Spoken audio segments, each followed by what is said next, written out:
Today I'm going to show you a couple quick and easy recipes and some tips and tricks to help you cook from scratch on those busy mornings. These are sourdough recipes for applesauce muffins and for sourdough Dutch baby pancake.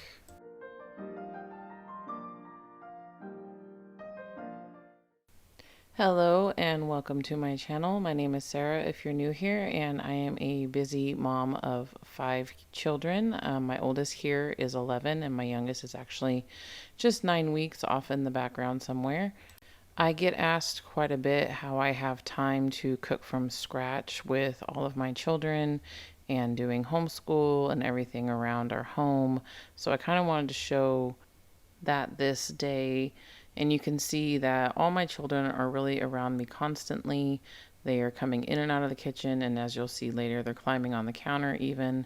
But for right now, my oldest here really likes to watch and learn and participate as much as possible.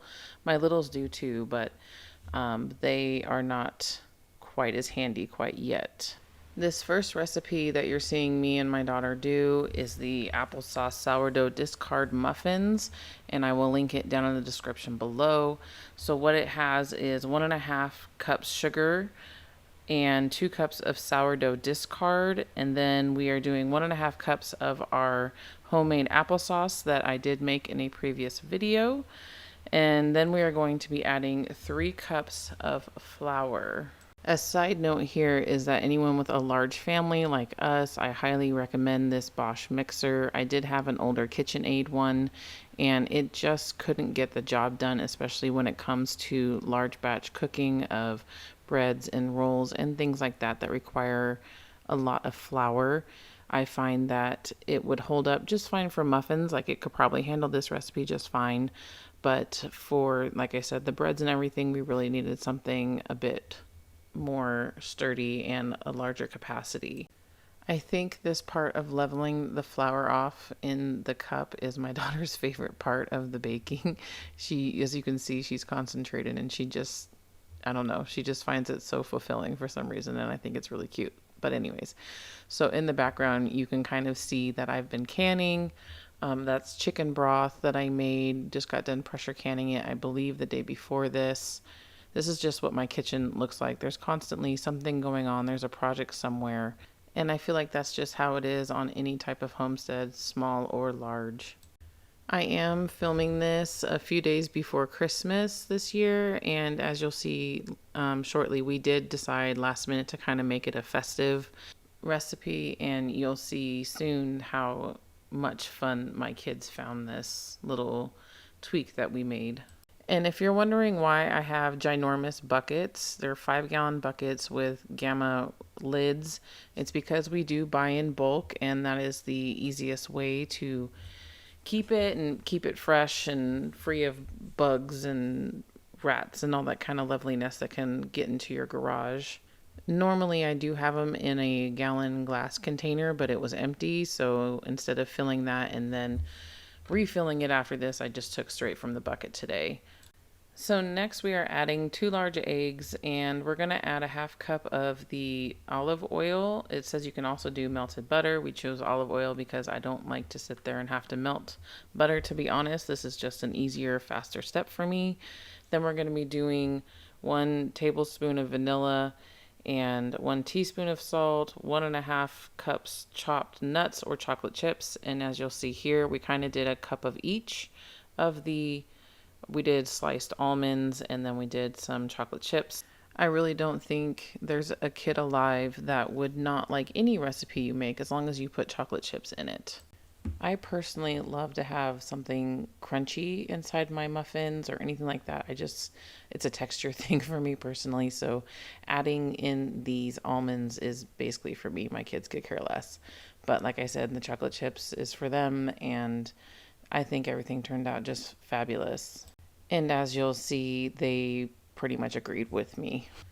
There is definitely something special looking back on this with my oldest daughter there being in the kitchen with me. It's kind of surreal. I didn't grow up like this. I didn't grow up cooking at all. I was a microwave child through and through. So being able to learn and share all of this with my children, especially my oldest, is just kind of special and such a blessing. My littles do like to be in the kitchen with me, but that does require a little bit more time and finesse to let them, crack the eggs and make a mess and everything. And I just don't think that I had that this day, especially with my 9-week old off in the distance, ready to cry at any moment. So they're just kind of at my feet on the other side of the counter and watching. And here you see I just grabbed what is the beet powder, which is going to make this a little bit more festive. We decided last minute that we wanted to kind of add in some of this red beet powder to turn the applesauce muffins into Christmas applesauce muffins. And we had actually the other day made some cookies and used this to dye the icing since we don't use food dye in our house. So it was just a spur of the moment thing, and it turns out really, really well. I've already started preheating the oven to 350, and now we're just going to line our muffin tins with this recycled paper cups, I guess it is. And you'll see me kind of try and teach my daughter how to do it because she kind of struggles a little bit. They become a little stuck. One thing that I'm not sure that I mentioned at the beginning of this is that this recipe says it makes about 36 muffins, or you can turn it into loaves. And you can also do a long ferment on this recipe, but I don't have that time to prep that far in advance right now. So here we are, and we're going to be adding in 2 teaspoons of baking powder and 1 teaspoon of baking soda, and then we're going to start scooping it into our muffin tins. My daughter is making this face right now because, as I'm sure most people who cook from scratch have done probably at least once in the past, is mix up the baking soda and the baking powder. So she was kind of double checking and kind of laughing to herself at when she made brownies recently on her own, and I was not there to oversee it, and that's exactly what she did. Lesson learned. As you can see now, she is very diligent on reading and looking. If you're curious about what the beet powder actually tasted like, it was not even recognizable in this recipe. So really it was strictly for aesthetics and to make it festive. I'm sure if I added a lot more and wanted it a little bit darker red instead of the pink that it really comes out, that you probably would have started tasting it. But as of this, with 1 tablespoon in this recipe, it was absolutely fine. And the kids really enjoyed knowing that they were eating beet powder. I will say that I don't think that they offered to lick the whisks this time, or maybe my daughter took a lick from her finger and said it was a little sour, and I don't think she wanted to lick the whisk this time. But other than that, once it's baked with everything, it tasted absolutely delicious. I'm using a 1/4 cup here and just kind of scooping it in with my spoon. And I will say that that was still too much into these muffin tins. As you'll see, they did really overfill. I definitely could have gotten away with a lot less and actually have gotten the 36 muffins that the recipe said I would be getting. I think I got about 30-ish. I didn't really count. You can count at the end if you really want. These are 12 standard muffins per tin thing. But they tasted delicious. They did cook just fine. They cooked all the way through. And you can kind of tell that it's a little bit more pink when you're looking at it with the red silicone muffin tin there. If you've ever cooked with children around you, you know the anticipation just kills them. As you can see, now they're really snacking on, or at least trying to get the drips from the side to get a taste because they just can't wait.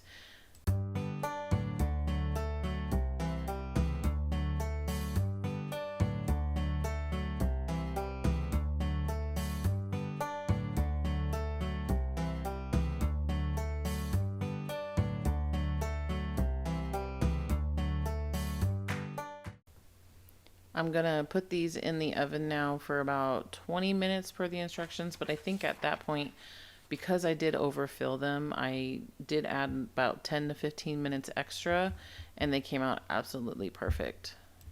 As with any from scratch cooking kitchen, is going to have an accumulation of dishes all day long throughout the day, multiple times a day. And so my biggest tip for keeping up with all of this is just to clean as you go. You don't really see it too much in the video, but as we were using ingredients, I was putting them back as my daughter was doing things and vice versa. And now it's just while stuff is baking, the baby's still calm and collected in the other area. So I am just getting done as much as possible before having to go and tend to my children.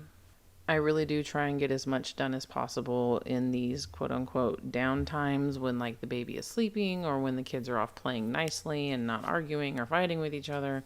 I really just take these moments to get things done around the house. And that's really how I'm able to keep on top of things.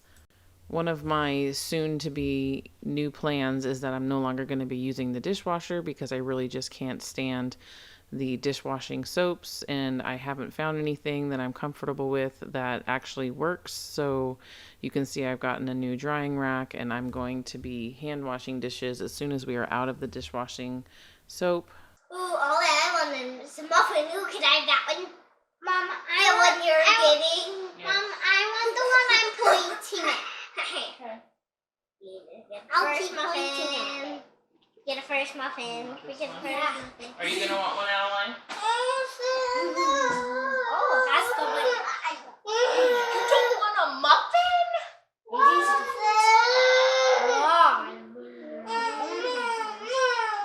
Adeline, would you like a muffin? You can do your own. Yeah. I was going to say. You don't want it? Whoa, it broke. Mm-hmm. It's called a muffin top. How's it taste? Good. Good? Yep. It's not sour anymore. The recipe did say to let these muffins completely cool, otherwise it would be a little gummy and stick to the paper. I did not read that, nor would my kids honestly let me wait that long to let them cool, so here it is. Yeah. Yeah.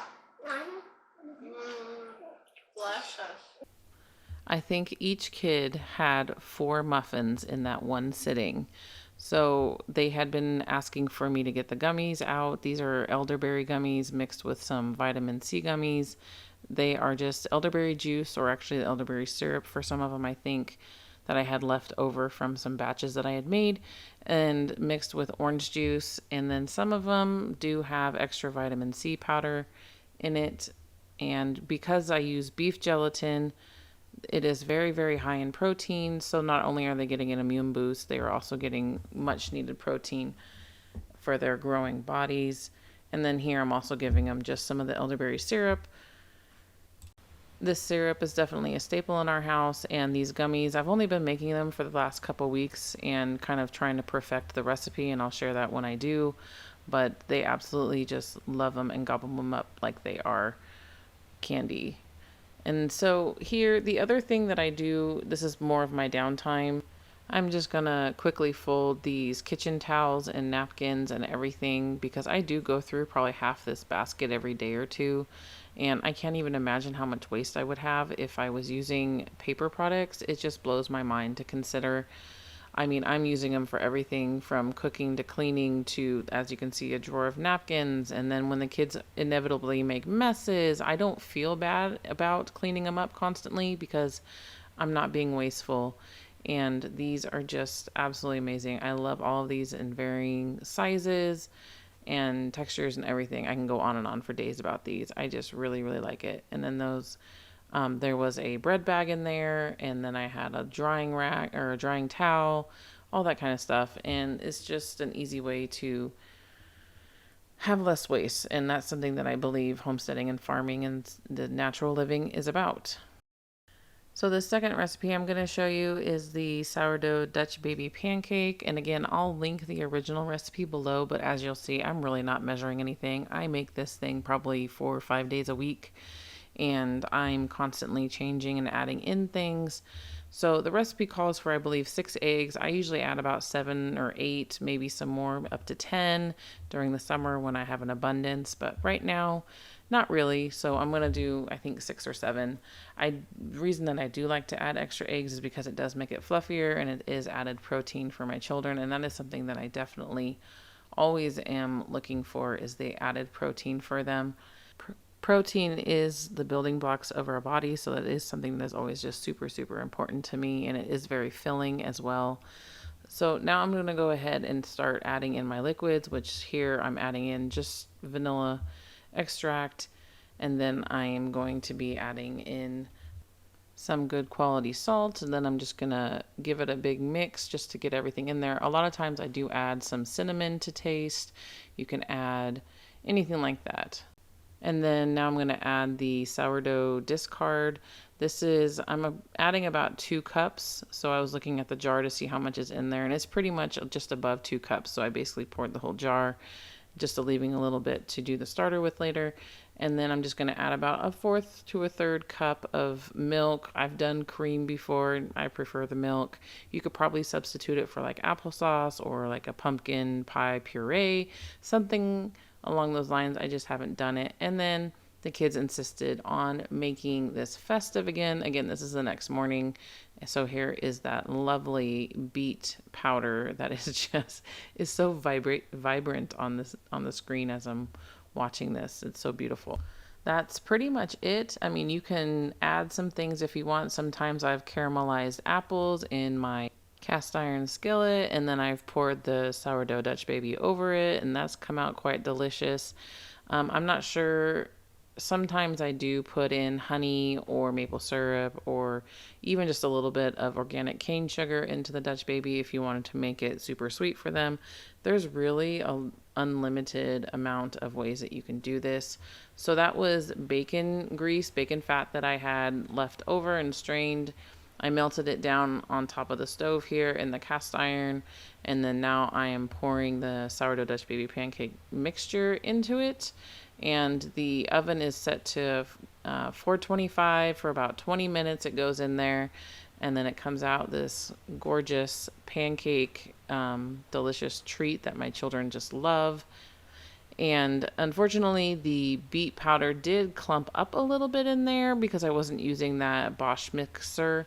I was using the little hand whisk, but you know what? The kids ate it just fine. There were absolutely no complaints. My last tip for you in this video is just to find recipes and things that your family would enjoy and make them your own.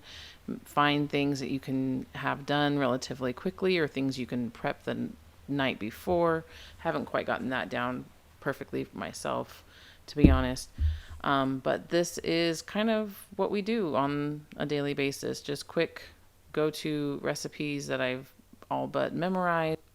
Also, having the right tools and equipment make a huge difference. I did just do a video on my from scratch kitchen must-haves, and I'll link it below for you to check out to see what things that I just cannot live without that make my life so much easier as a busy mom of 5.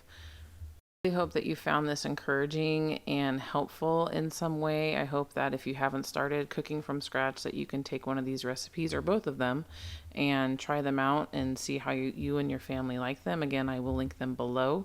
If you found this helpful, please leave me a comment below, and also let me know if there's anything else that you would like me to show you for encouragement or to help you get started on this cooking from scratch natural living journey. It can seem intimidating in the beginning. I very much remember that feeling, and postponing it is probably the worst thing you can do. You just got to kind of dive in, get started, make those mistakes, brush it off and try again. And I think I heard somebody say a few years ago, you got to burn it to learn it. And I thought that was so smart, because you really do. You just don't know what you don't know until you start trying. And there's many of breads that I have burned in the past, and you know what? I would like to say that I'm pretty good at bread making now, but I wouldn't have known that unless I had tried. So please like this video if you found it helpful, share it, and subscribe. I will be having more like this and other types of videos for natural living, birth, and homesteading. I'm going to start trying to post at least once a week, generally on Sundays, and then I am starting my blog. I have been doing 2 to 3 posts per week on the blog, and I'll link it below. If you watched this video all the way through, I greatly appreciate it. Please, again, leave me a comment and let me know what you think. so I can better serve your needs and help you along this journey. So I will see you in a video next week. Have a good day. Bye-bye.